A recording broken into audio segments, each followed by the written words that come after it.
Hello दोस्तों, नमस्कार। अगर आप लोग को ये वीडियो अच्छी लगे तो चैनल को सब्सक्राइब करना नहीं भूलिएगा। अच्छे लोगों के साथ बुरा क्यों होता है? श्री कृष्ण ने अर्जुन से कहा, पार्थ मैं तुम्हें एक कथा सुनाता हूँ, उसे सुनकर तुम समझ जाओगे कि हर प्राणी को उसके कर्म के हिसाब से फल मिलता है। प्रकृति हर किसी को अपनी राह चुनने का मौका देती, अब वो मनुष्य की इच्छा पर निर्भर करता है कि उसे धर्म की राह चुननी है या अधर्म की। कथा शुरू करते हुए श्री कृष्ण ने कहा, एक नगर में दो पुरुष रहा करते थे। एक पुरुष व्यापारी था जिसके जीवन में धर्म की बहुत महत्ता थी। वो पूजा पाठ में यकीन रखता था और वो हर रोज़ मंदिर जाता था और दान धर्म भी करता था और हर रोज़ भगवान की पूजा करता था। वही दूसरा पुरुष बिल्कुल विपरीत था। वो हर रोज़ मंदिर तो जाता था लेकिन पूजा करने नहीं, बल्कि मंदिर के बाहर से जूते चप्पल चुराने। उसे दान और धर्म से कोई लेना देना नहीं था। समय बीतता गया और एक दिन बहुत जोर की बारिश हो रही थी।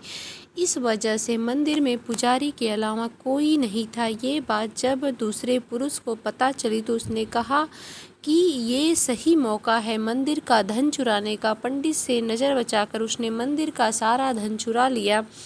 उसी समय धर्म कर्म में विश्वास रखने वाला व्यक्ति भी मंदिर पहुंचा। दुर्भाग्य से मंदिर के पुजारी ने उसे ही चोर समझ लिया और चिल्लाने लगे। वहां लोग एकत्र हो गए और उसे बहुत मारा। किसी तरह वो बचते बचाते वहां से निकला तो दुर्भाग्य ने उसका साथ वहां भी नहीं छोड़ा। मंदिर के बाहर वो एक गाड़ी से टकरा गया और घायल हो गया। फिर वो व्यापारी लंगड़ाते हुए घर जाने लगा तो रास्ते में उसकी मुलाकात उसी पुरुष से हुई जिसने मंदिर से धन चुराया था। उसने कहा, आज तो मेरी किस्मत चमक गई, एक साथ इतना सारा धन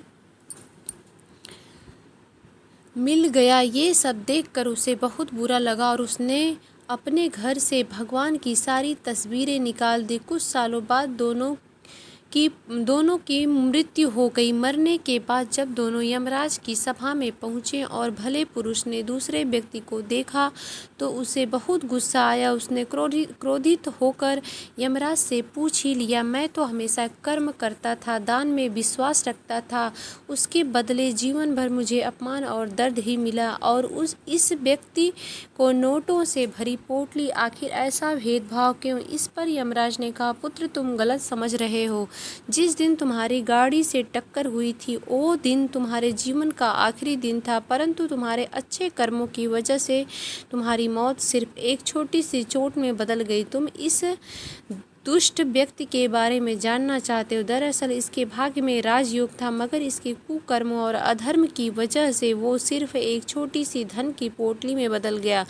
कथा सुनाने के बाद श्री कृष्ण अर्जुन से कहते हैं, हे पार्थ, क्या अब तुम्हें तुम्हारे सवाल का जवाब मिल गया? ऐसा सोचना कि भगवान तुम्हारे कर्मों को नज़रअंदाज कर रहे हैं, ये बिल्कुल भी सत्य नहीं है। भगवान हमें कब क्या किस रूप में दे रहा है मनुष्य को समझ में नहीं आता है, मगर आप अच्छे कर्म करते रहे तो भगवान की कृपा हमेशा बनी रहती है।